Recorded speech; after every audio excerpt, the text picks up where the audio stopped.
Madame la Présidente, Monsieur le Vice-président, mes chers collègues, en 2016, les automobilistes parisiens passaient en moyenne 150 heures dans les embouteillages, soit l'équivalent d'une semaine.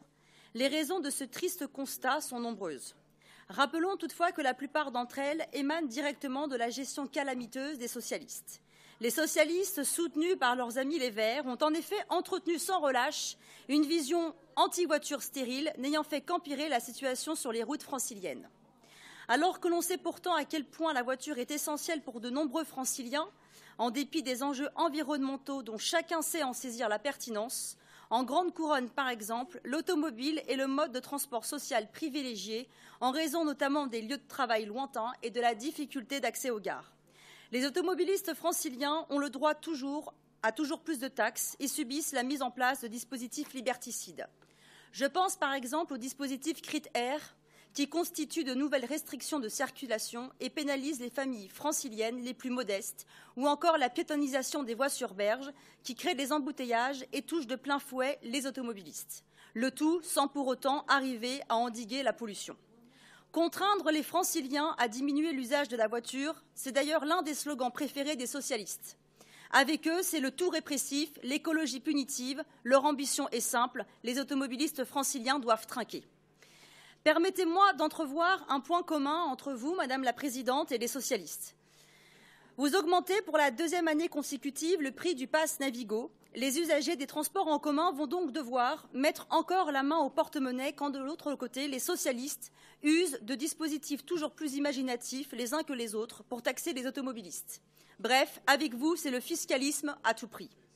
Cette vision purement idéologique fut donc la marque de fabrique de l'ancien exécutif socialiste qui avait fait le choix de sacrifier l'usage de l'automobile au profit des transports en commun, sans pour autant développer suffisamment ces derniers.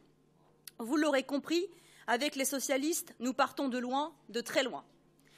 Alors, le rapport que vous nous proposez, Madame la Présidente, possède donc une certaine pertinence. Nous reconnaissons l'avancée depuis la mandature. Mais vous auriez dû, Madame la Présidente, dès votre élection, donner un coup d'accélérateur pour moderniser l'actuel réseau de transport public qui en a sensiblement besoin et par-delà s'engager encore plus rapidement pour faire sauter les principaux bouchons routiers en revoyant notamment la copie du Grand Paris Express.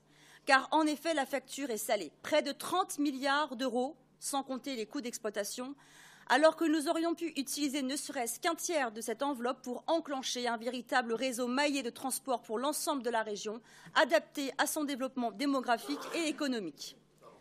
Comme nous le verrons lors de l'étude de notre amendement, nous avons formulé le souhait que la région entame des discussions avec le STIF quant à la mise en place de la gratuité des parcs relais pour les détenteurs du pass Navigo, notamment en grande couronne, afin d'inciter les franciliens à préférer les transports publics plutôt que la voiture.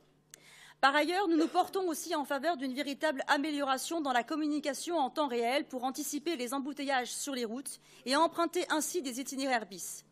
Nous savons pertinemment que plus l'embouteillage est repéré rapidement, plus vite, bien évidemment, peuvent se mettre en place les alternatives de circulation.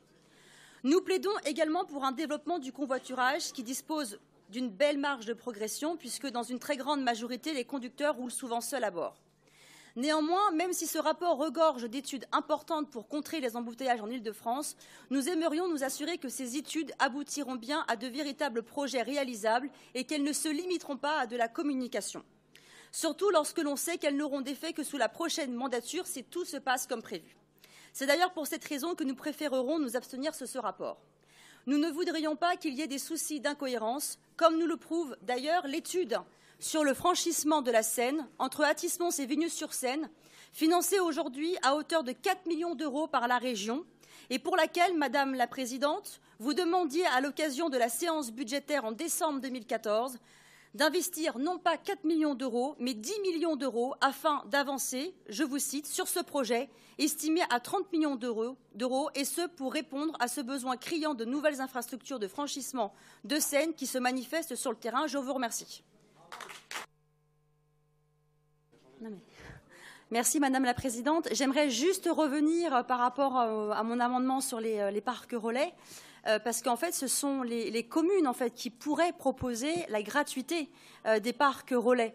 Et vous le savez très bien, les communes aujourd'hui sont en très grande difficulté. Il y a quand même des baisses de l'État aux collectivités territoriales et elles ne pourront pas financièrement prendre en charge la gratuité des parcs relais.